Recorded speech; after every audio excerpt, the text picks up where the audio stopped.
Assalamualaikum warahmatullahi wabarakatuh. Marilah kita ikuti penjelasan Kiai Muallim Al-Muallim Center yang mengatakan bahwa tidak masuk akal ya, bahwa habaib itu keturunan sekian-sekian, karena tidak masuk akal ya. Mari kita ikuti. Seharusnya lebih dari 50 ya, 50 ke atas. Ini kita ikuti bersama. Rezeki yang melimpah ruah, harta yang barokah, menjadikan anak-anaknya anak-anak yang soleh dan solihah, duriyahnya duriyah yang thayyibah, hidupnya sukses, bahagia dan selamat di dunia di akhirat. Amin amin Allahumma amin. Saudaraku kaum muslimin wal muslimat rahimakumullah, melanjutkan kajian tadi siang tentang cara menghitung generasi nasab. Cara menghitung generasi nasab kalau menurut rumus yang umum, setiap 100 tahun itu ada sekitar 5 sampai 6 generasi. 5 sampai 6 generasi setiap 100 tahun. Nah, nasabnya para habaib di Indonesia itu paling mentok nih 3839 saat ini. Contohnya nasabnya Habib Rizik bin Syihab dan nasabnya Habib Lutfi bin Yahya. Bisa diketik di Google nih, Habib Lutfi bin Yahya nasab generasi keberapa, dan Habib Rizik juga generasi keberapa. Masing-masingnya belum pernah sampai ke generasi ke-40. Nah, ini aneh, sangat aneh. Karena kalau masing-masing ini ya, setiap tahunnya, setiap 100 tahun nih, 5 generasi saja di rata-rata. Maka kalau sudah tahun 1400 Hijriah, 1400 Hijriah, sekali lagi cara ngitungnya adalah 1400 dibagi 100.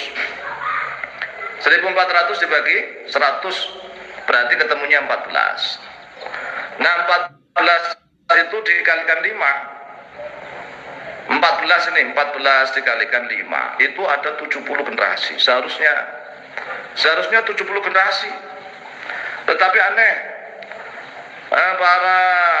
para habaib di Indonesia itu mentok-mentok ya, sampai saat ini tuh paling 38, 39. Ini kan aneh. Nah, kalau kita ngambil nggak usah 5 lah, kita ambil 4. Masing setiap 100 tahun ada 4 generasi. Saya ulang-ulang, ada 4 generasi doang. Maka kalau selama 1400 tahun, sekarang kan sudah Hijriah 1446. 1446 Hijriah itu pun dihitung mulai dari hijrahnya Nabi, bukan dari lahirnya Nabi ya. Dihitung dari hijrahnya Nabi, bukan dari lahirnya Nabi. Sampai sekarang sudah ada 1446. Yang 46-nya ini kita anggap nggak usah. Kenapa? Ya karena Habib Rizik dan Habib Lutfi ini kan usianya sudah sepuh, sehingga kita ngambil 1400 doang. Nah, 1400-an itu kalau dibagi 100 berarti kan yang 14. 14 kalau dikalikan 4 kan 56. 56 generasi. Jadi seharusnya kalau masing-masing ini, masing 100 tahun, setiap 100 tahun ada 4 generasi. Caranya bagaimana sih? Begini contohnya gini.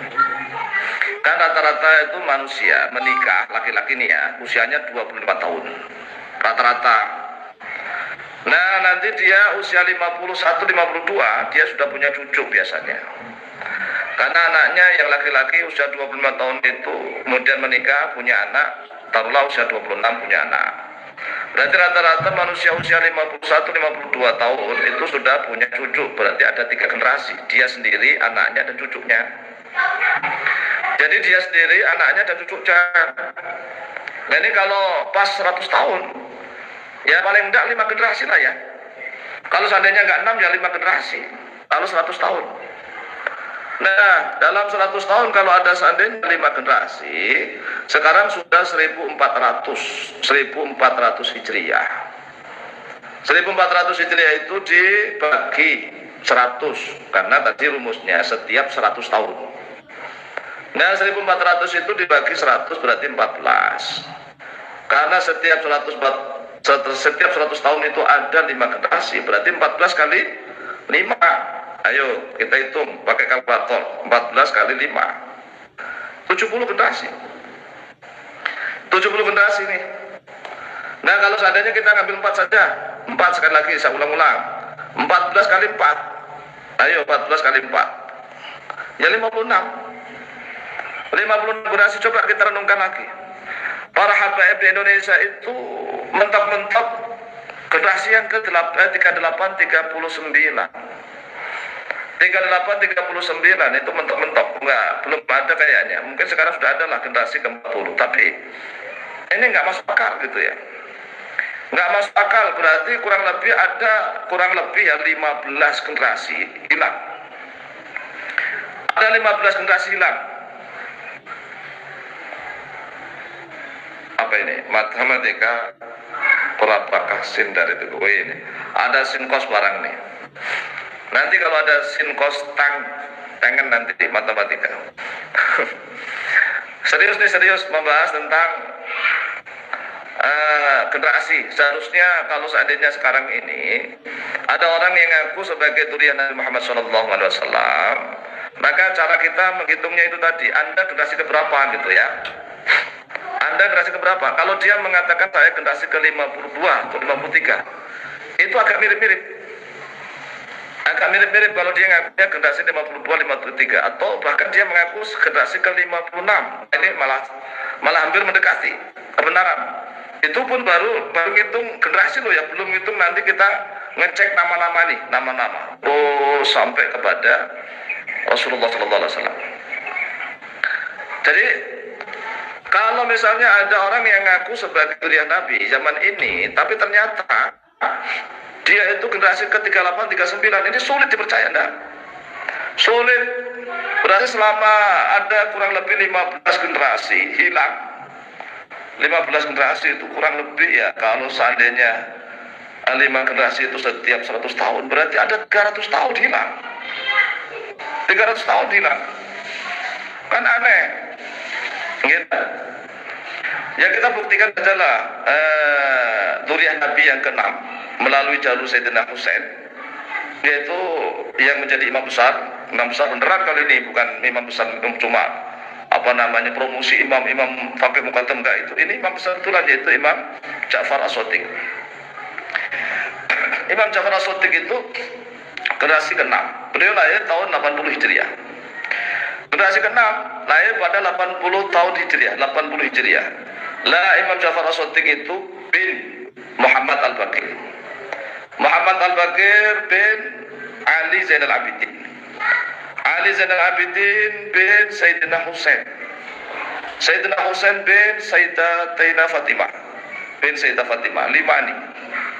5 baru ke Sayyidah Fatimah, belum ke Rasulullah. Paham enggak nih? Jadi mulai dari Rasulullah sampai ke Imam Ja'far As-Shadiq, generasi ke-6, itu Imam Ja'far As-Shadiq lahir pada 80 Hijriah.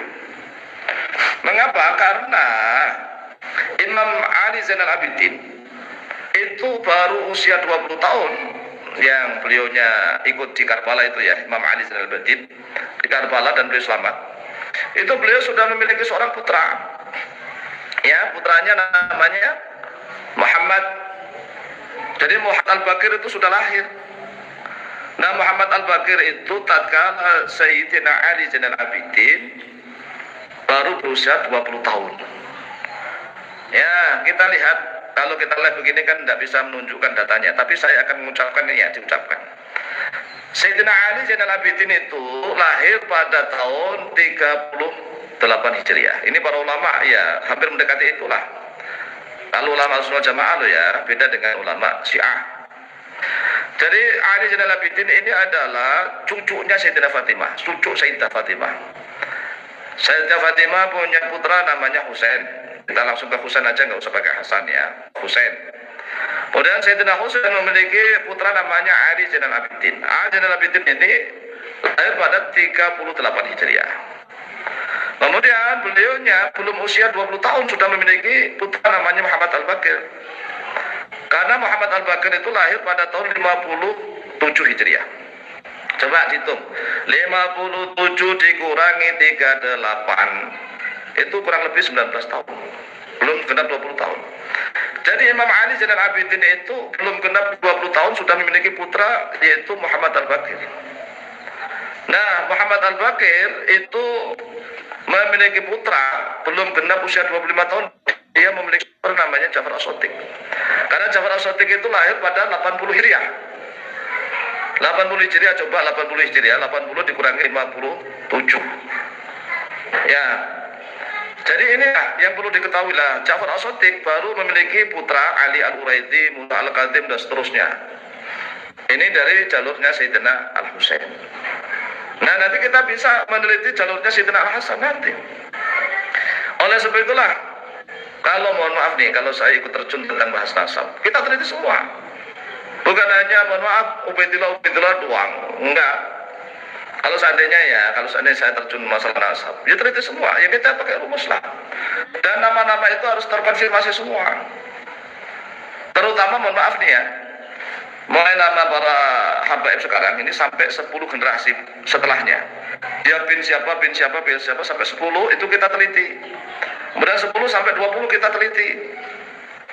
Jadi diteliti satu persatu. Kenapa? Karena kan disandarkan kepada manusia yang paling mulia, yaitu Rasulullah. Jadi kalau nasab disandarkan kepada manusia yang paling mulia, siapapun yang berani menyandarkan nasabnya kepada Kanjeng Nabi pasti dihormati oleh banyak orang. Ya enggak?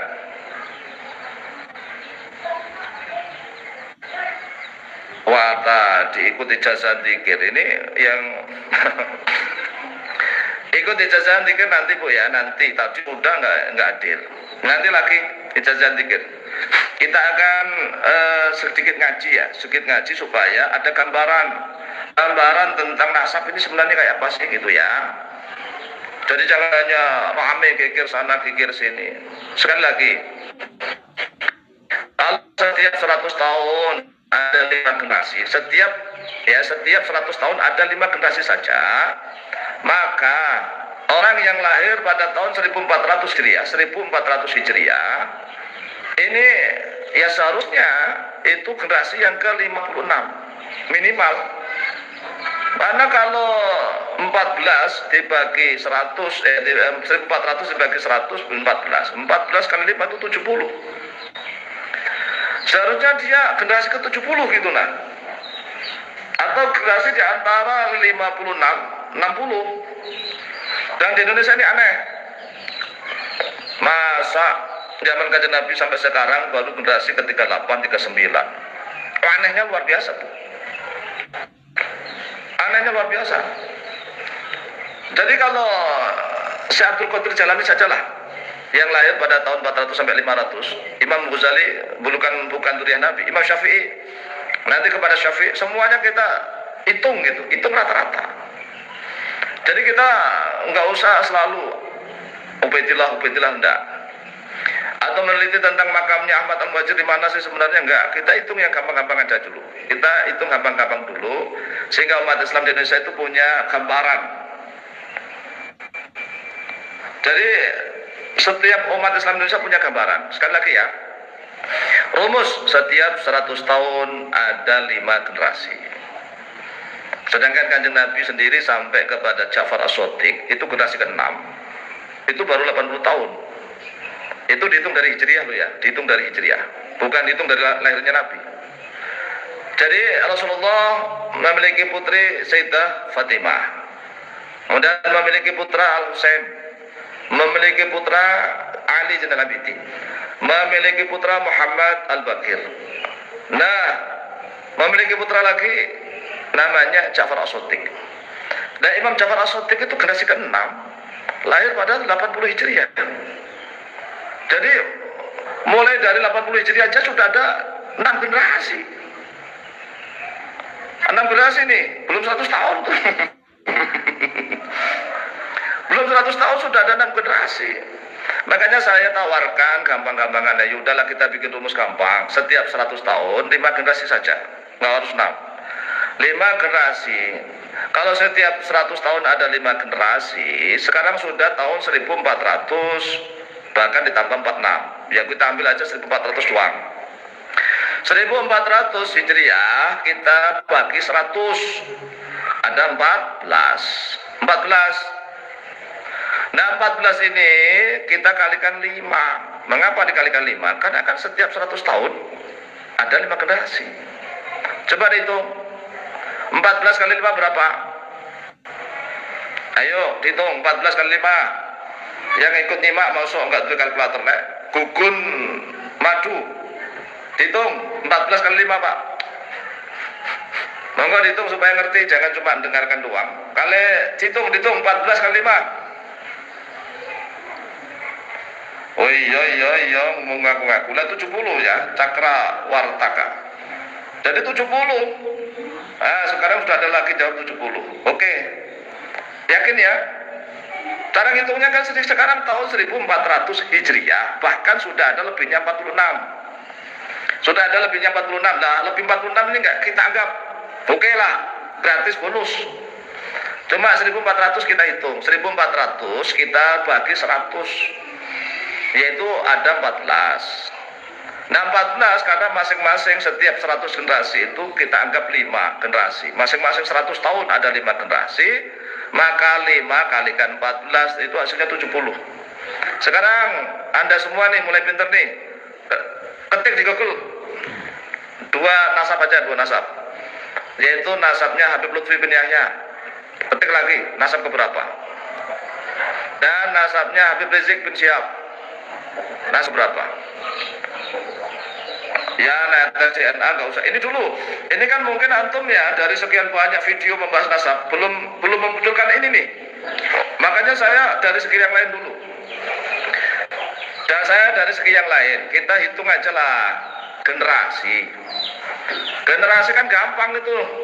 Ngitung generasi itu gampang. Wong Hadratus Syekh Hizim Asy'ari yang wafat pada tahun 1947. Hadratus Syekh Asy'ari itu kan punya putra namanya Abdul Wahid. Ya. Abdul Wahid punya putra Gus Dur. Gus Dur nih. Gus Dur punya putri talunnya Yeni. Yeni sudah punya anak, sudah ada 5 generasi itu. Dari Hadratus Syekh Hizim Asy'ari sudah ada 5 generasi. Ya, coba bayangkan nih. Makanya kita ambil rata-rata 5 aja. Setiap 100 tahun itu 5 generasi. Maka tatkala sudah tahun 1400 berarti 1400 dibagi 100 yaitu 14. 14 dikalikan 5 ya 70. 70 lah. Nah kalau seandainya para habaib di Indonesia itu kok mereka nggak dihitung lagi 70 dikurangi 40. Oh lah itu kan ada 30 generasi hilang tuh. Coba bayangkan nih. Kalau seandainya kita disiplin menggunakan rumus 70 nih. 70 dikurangi 40 ya, 20 generasi hilang, 20 generasi. 20 generasi dibuang begitu saja, ya nggak bisa lah ya. Dan inilah yang harus antum pahami nih, antum pahami. Siapapun orang yang mengaku sebagai duri Muhammad SAW di akhir zaman seperti ini, maka ya harus kita tahu tentang rumusnya, rumus menghitung generasi. Mengapa begini nih? Tatkala kami meneliti tentang sanad hadis, ya sanad hadis dan namanya sanad hadis kan ada rawi-rawi nih. Zamannya Sayyidina Ali Al-Uraidi sama Musa Al-Kadhim, ini kan zaman generasi yang ke-7 ya. Itu sudah sulit sekali oleh para ulama untuk mengisbat. Banyak ikhtilaf-ikhtilaf. Sehingga Ubaidillah yang mendirikan kerajaan Fatimiyah itu dengan zaman Kanjeng Nabi baru 200 tahun itu sudah ikhtilaf. Jadi zaman Kanjeng Nabi sampai tahun 200-300 Hijriah itu masalah nasab sudah ikhtilaf. Nah sekarang tahun 1400 Hijriah itu sak enak dhewe ngomong saya durian Nabi saya ini sudah 1400 tahun dah setelah zaman. Makanya ayo belajar yuk ngaji. Nah ngaji kita akan meneliti tentang situasi politik saat itu. Setelah Sayyidina Ali wafat, ya kan pemerintahan diserahkan kepada Sayyidina Hasan. Nah Sayyidina Hasan karena tidak mau bentrok dengan Muawiyah yang ada di Damaskus Syria, Sayyidina Hasan menyerahkan kekuasaan itu kepada Muawiyah. Dan Sayyidina Hasan diracun. Sayyidina Hasan diracun, wafat. Kemudian Muawiyah yang ada di Damaskus wafat. Dan digantikan putranya yang menurut para ulama saat itu tidak becus, namanya Yazid. Yazid bin Muawiyah ini para ulama tidak setuju. Yazid meneruskan menjadi khalifah. Sehingga di kota Mekah dan Madinah muncul pergolakan mengangkat Abdullah bin Zubair bin Awam untuk menjadi khalifah. Nah, Abdullah bin Zubair bin Awam untuk menjadi khalifah harus bersaing dengan Yazid bin Muawiyah. Nah, putra-putra Kanjeng Nabi sendiri bingung ini kemana, termasuk Sayyidina Husain. Nah, Sayyidina Husain kan masih hidup. Nah, nanti akan terjadi di Karbala. Nah, setelah kasus Karbala itu nanti akan muncul macam-macam. Jadi tidak mudah menentukan ini duriya siapa, itu nggak mudah. Sulit. Situasi politik sangat mencekam. Tatkala Abdullah bin Zubair bin Al-Awwam menjadi khalifah kaum muslimin di kota Mekah Madinah, harus berperang dengan Yazid bin Muawiyah. Dan kebetulan Yazid bin Muawiyah tidak berumur panjang. Akhirnya Yazid mati. Ya, akhirnya Yazid mati, tetapi setelah membantai Sayyidina Husain di Karbala. Kemudian diteruskan oleh Abdul Malik bin Marwan. Abdul Malik bin Marwan memiliki seorang jenderal namanya Hajjaj bin Yusuf Al-Thaqafi. Hajjaj bin Yusuf Al-Thaqafi inilah yang berperang melawan Khalifah Abdullah bin Zubair bin Awam. Dan duriya Nabi kemana? Banyak yang bersembunyi. Dan oleh orang-orang Syiah itu udah pecah-pecah saat itu. Karena mohon maaf ya, putranya Sayyidina Ali itu yang dari istri yang lain. Putranya Sayyidina Ali dari istri yang lain contohnya adalah Sayyidina Muhammad Ibnu Hanafiyah. Sayyidina Muhammad Ibnu Hanafiyah itu putranya Sayyidina Ali dari istri yang lain. Itu juga diangkat jadi khalifah. Jadi pokoknya kalau nggak ngerti sejarah seluas-luasnya, ya mudah saja umat Islam di Indonesia digoblok-goblokin, dipoto-potoin, enggak. Ya. Dari sini mohon maaf nih, nanti saya akan muncul pokoknya kita bahas semua nih, bukan hanya Kiai Imad. Kalau Kiai Imad kan cuma membahas tentang Ahmad Al-Muhajir dan Ubaidillah Alwi. Kita akan bahas satu persatu mulai dari ujung sampai pangkal. Enggak semudah itu kawan mengaku sebagai duriya Nabi. Jadi sekali lagi setelah Abdullah bin Zubair bin Al-Awwam digempur oleh Hajjaj bin Yusuf Al-Thaqafi, itu kota Mekah itu hancur karena jadi rusak. Sehingga Abdullah bin Zubair bin Al-Awwam, mohon maaf, harus dipenggal kepalanya. Sahabat Abdullah bin Zubair bin Al-Awwam itu keponakan Sayyidah Fatimah. Keponakan Sayyidah Aisyah. Ya sorry, bukan Fatimah, Aisyah. Mengapa? Karena ibunya Abdullah bin Zubair bin Al-Awwam itu adalah Asma. Asma itu binti Abu Bakar. Sedangkan Sayyidah Aisyah juga binti Abu Bakar. Dan Az-Zubair bin Awam sendiri juga keponakannya Sayyidah Khadijah. Jadi bapaknya Abdullah bin Az-Zubair bin Awam ini, bapaknya itu keponakan Sayyidah Khadijah. Nah, Zubair bin Abdullah sendiri keponakan Sayyidah Aisyah langsung. Tatkala diangkat oleh kaum muslimin menjadi khalifah di Mekah dan Madinah, bersaing dengan daulah Bani Umayyah. Akhirnya Abdullah bin Zubair bin Awam, mohon maaf ya, digantung tubuhnya di Ka'bah. Dipetenteng. Dan saat itu Sayyidah Asma, putrinya Abu Bakar nih. Putrinya Abu Bakar yang tatkala Rasulullah SAW hijrah dengan Abu Bakar, Asma inilah yang menyobek kainnya menjadi dua untuk pentengan makannya Rasulullah. Bekal. Tapi tatkala beliau sudah sepuh, sudah tua, menyaksikan putranya digantung di Ka'bah dengan kepala terpenggal. Kepalanya dikirim ke Damaskus, tubuhnya dipententeng di Ka'bah. Itu adalah Abdullah bin Zubair bin Awam. Nah, setelah Abdullah bin Zubair bin Al-Awam ini wafat, terus bagaimana? Sayyidina Hasan juga sudah wafat. Ali Zainal Abidin. Dan juga putranya Sayyidina Hasan namanya Hasan Al-Musanna. Ingat nih, putranya Sayyidina Hasan saat itu ada yang ditakuti, itu namanya Hasan bin Hasan. Kok bisa Hasan bin Hasan? Ya, makanya untuk membedakan Hasan Al-Muthallaf bin Hasan Al-Muthanna bin Hasan Al-Mujtaba. Jadi salah satu putranya Sayyidah Fatimah yaitu Sayyidina Hasan. Sayyidina Hasan ini yang Al-Hafid, cucunya Rasulullah, Sibtu Rasulillah. Sibtu Rasulillah ini punya putra yang hebat namanya Al-Hasan Al-Muthanna. Al-Hasan Al-Muthanna memiliki putra namanya Al-Hasan Al-Muthallats. Jadi Hasan bin Hasan bin Hasan. Nggih, apal-apal. Kita ini baru duduk-duduk di mohon maaf nih. Kok arogan sekali dikira. Kita sudah sejak dahulu meneliti, saya kepingin sekali, saya dulu itu. Makanya saya setelah meneliti kitab-kitab nasab, dan alhamdulillah ada Maktabah Syamilah tahun 2006, 2007 loh ya, hampir 20 tahun yang lalu. Kita udah menulis Dzurriyyatun Nabi. Mulai dari jalurnya Sayyidina Hasan maupun jadi Sayyidina Husain. Kita berusaha mencari itu. Dan dibantu dengan kitab Al-Maktabah Syamilah, kitab Al-Ansab, nasab-nasab. Karena kepingin kita rindu kepada Rasulullah, sehingga mohon maaf hampir setiap saat kita itu menulis. Bukan hanya polemiknya Kang Imad, bukan. Paham nih? Makanya saya nggak suka, kenapa nggak ikut ke Kang Imad? Mohon maaf, saya nggak sukanya gini. Masa meneliti nasabnya para habaib alwi, kemudian memunculkan nasabnya Wali Songo seolah-olah semua. Saya juga suka. Ya sudah, kita teliti semualah, termasuk nasabnya yang dinasabkan ke Wali Songo juga harus kita teliti. Karena saya kepingin bangsa Indonesia itu maju, nggak usah harus mikir nasab ini, nasab itu, nasab ini, nasab itu. Saya bilang, saya ini anak gembala, saya ini anak angon. Wis anak wong desa, anak wong petani.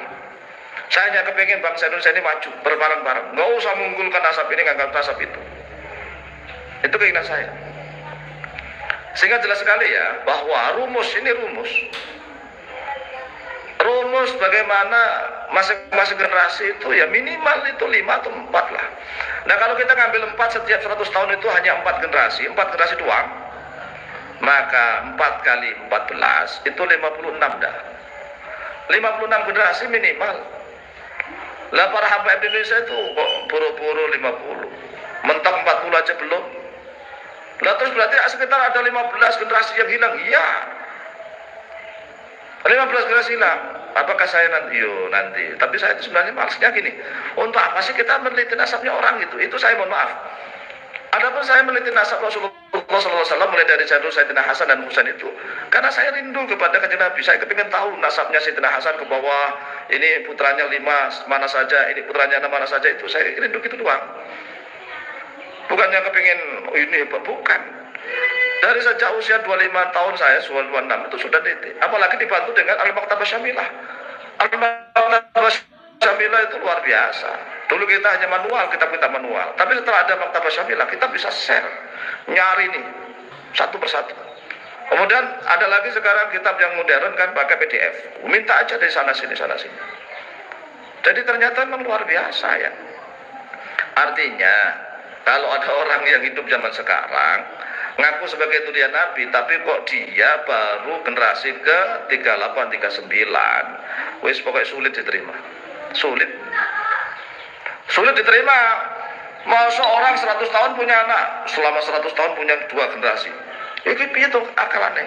Kan kalau 2 generasi atau 3 ya kan, 3 generasi 2 generasi. Sulit Anda masuk bapakku usia 60 tahun lagi itu anak. Coba dibayangkan, bapak saya usia 60 tahun baru punya anak, nanti saya usia 60 tahun baru punya anak, ini kan sulit dah. Nah rata-rata manusia itu kan menikahnya taruhlah anggap aja yang wajar 25 tahun ya kan. Nanti dia usia 26 punya anak 1. Berarti nanti kalau dia usia 51, 52 tahun dia punya cucu, itu rata-rata. Kalau enggak ya kita naikkan lagi 60 lah. Tatkala 60 tahun kita punya cucu, berarti selama 60 tahun itu sudah ada dia, ada anaknya, ada cucunya, 3 generasi. Nah kalau ditambah lagi 120 tahun taruhlah, setiap 120 tahun itu ada 6 generasi. 6 generasi loh ya, setiap 120 tahun ada 6 generasi. Ya tetap jauh sekali hitungan generasi yang digunakan oleh para habaib di Indonesia. Ya, jadi ini bukan muncul teori baru, cuma saya aja baru muncul. Jadi teori itu udah lama, paham nih? Teori itu udah lama. Tinggal kita, makanya yang soalnya membalas tentang buku, yang situ membalas tentang buku dan seterusnya. Mohon maaf dalam hati saya, mbah kuno. Yang sana nulis buku, yang sini nulis buku, wah, dua-duanya juga bisa diadu itu. Artinya, nggak usah kita hanya satu nama itu yang buta akutek, nama satu itu buta akutek. Kita memberikan penjelasan kepada seluruh bangsa Indonesia cara menghitung generasi secara normal. Secara hitung generasi secara normal, dan kita akan telacak itu nama-nama satu persatu. Karena apa? Setiap nama yang digantungkan kepada kanjeng Nabi itu pasti akan dihormati oleh siapapun karena dianggap sebagai durian Nabi. Maka nek corong Jawa harus diinteri sampai sarsi. Jangan sampai digunakan untuk hal-hal yang tidak semestinya. Nah, demikianlah ya yang masuk akal itu menurut beliau adalah sekarang itu seharusnya zuriyah Rasulullah itu sekitar 70 ya, 68, 69 atau 70-an. Nah, sedangkan para habaib hanya 38, 39 ya. Ini yang tidak logis menurut beliau. Ya. Sekian, semoga bermanfaat ya. Semoga tayangan ini dapat menyadarkan kita semua. Semoga bermanfaat. Hatta Wassalamualaikum warahmatullahi wabarakatuh.